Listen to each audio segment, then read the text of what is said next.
আমি লোপামুদ্রা চলে এসেছি আমাদের সবার পরিবার.com নিয়ে আজকের ব্লগটা শুরু করব তাদের ধন্যবাদ জানিয়ে যারা আমাদের পরিবারটাকে এতটা সাপোর্ট করেছে। Thank you so much and lots of love. 26শে ডিসেম্বর 12টা বাজে। সৌরভ লাঞ্চ করে আজ অফিস যাবে, কাজ আছে বাইরে। ডাল, পমফ্লেট মাছ ফ্রাই, এটা আমি এভাবে করেছি। আর এখানে পনির আছে, ভাত আছে। একটু বাজারে গিয়েছিলাম, বাজার নিয়ে এলাম। এখন কিন্তু 9:30 বাজে রাত্রির। সকালবেলা তোমাদের ওই যে সৌরভ যখন বেরোচ্ছে যে লাঞ্চটা দেখালাম, তারপর আমি ক্যামেরা অন করা হয়নি। অ্যাকচুয়ালি আমার মনটাও একটু খারাপ ছিল, কারণ সত্যি কথা কালকে তিতলি এভাবে ক্রিসমাস কাটালো। আমরা এত আনন্দ করেছি, এটা আমার একটা খারাপ লাগছিল। তো তিতলির সঙ্গে আজ অনেকক্ষণ কথা হলো। তিতলি বললো, মা দেখো এখানে অ্যাকচুয়ালি জায়গাটা তো পুরো স্টুডেন্টদের জায়গা, সব স্টুডেন্টরা সবাই বাড়ি চলে গেছে, বেশিরভাগ যারা ওখানে স্টে করে। আর ওদের পার্টি ছিল, একটা ইউনিভার্সিটির মধ্যে পার্টি ছিল, পারে 150 পাউন্ড দিতে হতো। তো আমি বললাম তুই করলি না কেন? ও বললো কি, মা 150 পাউন্ডে যে করবো, সব রকম খাবার ওদের আমি খেতে পারি না। অ্যাকচুয়ালি ওখানে সব ধরনের মাংস থাকে যেটা ও খায় না, ও চিকেন আর মাটনই খায়। তাও মাটন খুব কম খায়, আদারওয়াইজ ও কিছু খায় না। ওটা ওর একটা ব্যাপার যে পোর্ক থাকলে বা কিছু থাকলে ও সেটা খাবে না। ইভেন বলে মা ওখানে সব কিছুতেই বলে যে ওই মানে অয়েল রয়েছে, এই অয়েল রয়েছে, তাই জন্য সেগুলো মানে পোর্ক অয়েল রয়েছে, এই রয়েছে, এগুলো থাকে। ওইগুলো খুব পড়ে দেখে খায়। ওই জন্য বলেছে মা আমি যেতে পারতাম, কিন্তু আমি কিছুই খেতে পারবো না, এনজয় করতে পারবো না। ওই জন্য আমি এরমভাবে করেছি। আমার খুব ভালো লেগেছে, আমি কোনো অসুবিধে হয়নি। কিন্তু আমার ভীষণ খারাপ লাগে, কারণ আমরা খুব হইচই করেছি কালকে, খুব আনন্দ করেছি। তোমরা তো ব্লগটা দেখেইছো, ব্লগটা দেখে বুঝতেই পারছো আমরা কত আনন্দ করেছি। তো সেই জন্য আর বারবার বলছে কলকাতার খাওয়া দাওয়া, সত্যি ওরা ভাবতেই পারে না ফেস্টিভ্যালে সমস্ত দোকানপাট বন্ধ, সমস্ত দোকানপাট বন্ধ। তো সেটাই।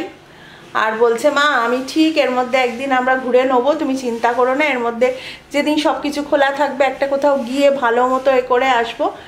আর আমাকে সেভাবে না সেরমভাবে কিন্তু কিছু বলেনি। যখন আমি ব্লগটা এডিট করছি দেখছি পুরো ধুধু করছে, ফাঁকা, শুধু পাখি রাস্তা দিয়ে হেঁটে বেড়াচ্ছে, আর আমাদের এদিকে কলকাতা গম গম করছে।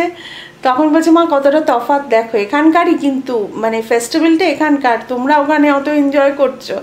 কলকাতার মানুষরা সব কিছুতে এনজয় করতেও পারে আর করতে ভালোবাসে। যতই তিতলি আর সারণিক বলুক যে না আমরা এটা এনজয় করেছি, এ করেছি, আসলে আমরা তো এখানে অনেক খাওয়া দাওয়া, অনেক আনন্দ করেছি। আমি যখন একটু ফোনে শুনেইছিলাম মা সব দোকান বন্ধ হয়ে গেছে, তখনই আমার মুডটা একটু অফ হয়ে গিয়েছিল। কালকে আমাদের ওপরে পার্টি চলছিল, তখন এত মিউজিক চলছে, এত কিছু, তো আমি ওর সাথে ভালো করে কথা বলতে পারছিলাম না। তাও যখন শেষ হলো আমরা তাড়াতাড়ি মোটামুটি নেমে এসেছি ওর সাথে কথা বলবো বলে।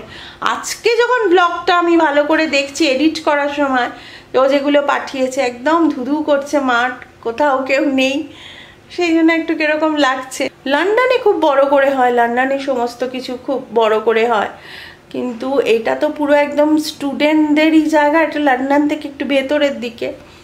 তো এই এক্সিটারে মানে ওরা যে জায়গাটা রয়েছে ওটা পুরো ওই ধরো তোমাদের ওই এক্সিটার বেস মানে ইউনিভার্সিটি বেসেই সমস্ত কিছু, ও তাই জন্য ফাঁকা হয়ে গেছে।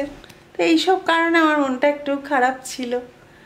যে কি বলবো, তোমরা তো বুঝতেই পারছো, তোমাদেরও খারাপ লেগেছে নিশ্চয়ই। আমি জানি তোমরা তিতলিকে প্রচুর ভালোবাসো, প্রচুর ভালোবাসো। আর থ্যাংক ইউ সো মাচ তোমাদের সবাইকে। তোমরা যে বলেছো যে তোমাদের এই জিনিসটাই আমাদের দেখতে ভালো লাগে, যে কিছু বাড়তি করো না। আমি বাড়তি করতে চাইও না, একদম চাই না। যেদিন নেই, যেদিন কিছু করিনি, আমি বলবো তোমাদের কাছে অনেস্টভাবে বলবো যে আজ কিছু করার নেই তাই করিনি। তো ঠিক আছে, হয়তো ব্লগ ছোট হবে, ঠিক আছে।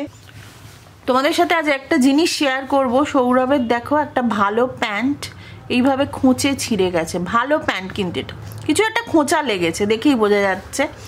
তো এটাকে আমি উইদাউট সেলাই করে লাগাবো, তোমাদের সাথে সেটাই আজকে শেয়ার করব। সবার প্রথম প্যান্টের যে জায়গাটায় ফুটোটা হয়েছে ওটা মুখটা প্লেন করে নিতে হবে, একটু আয়রন করে নিতে হবে, আর যদি সুতো সুতো বেরিয়ে থাকে সেগুলোকে কিন্তু কেটে নিতে হবে। আমার কিন্তু জামা কাপড়ের উপর প্রচন্ড দুর্বলতা, আর এরকম ফুটো হয়ে গেলে আমার তো কান্না পেয়ে যায়। এই যে হোয়াইট কালার শিটটা দেখছো, এটাকে বলে বক্রম। এটা যে কোনো দোকানে পাবে, বেহালা বলো, গড়িয়াহাট, সব জায়গায় পাবে। বক্রমের একটা দিক হয় হচ্ছে গ্লেজি আর একটা দিক হচ্ছে ম্যাট। বক্রমের যে গ্লেজি দিকটা সেটা প্যান্টের দিকে উল্টো করে দিতে হবে, আর ইস্ত্রিটা করব ম্যাট পোর্শনের দিকে। তো এবারে ভালো করে একটু চেপে ইস্ত্রি করব।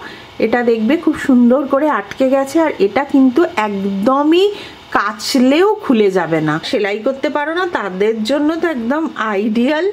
এটা কিন্তু ট্রাই করতে পারো। বাসে অটোয় চললে এরকম জামা কাপড়ের দশা হয়। তোমাদের এই হ্যাকটা কেমন লাগলো প্লিজ জানিও। যদি ভালো লাগে তোমাদের সাথে আরও এরকম অনেক কিছু শেয়ার করার ইচ্ছে রইল। এইবার পরিবার.com-এর ফ্যামিলি মেম্বারদের আর কোনো অসুবিধা হবে না। জামা কাপড়ে একটু আধটু ফুটো টুটো হয়ে গেলে তারা এইভাবেই জুড়ে নিতে পারবে।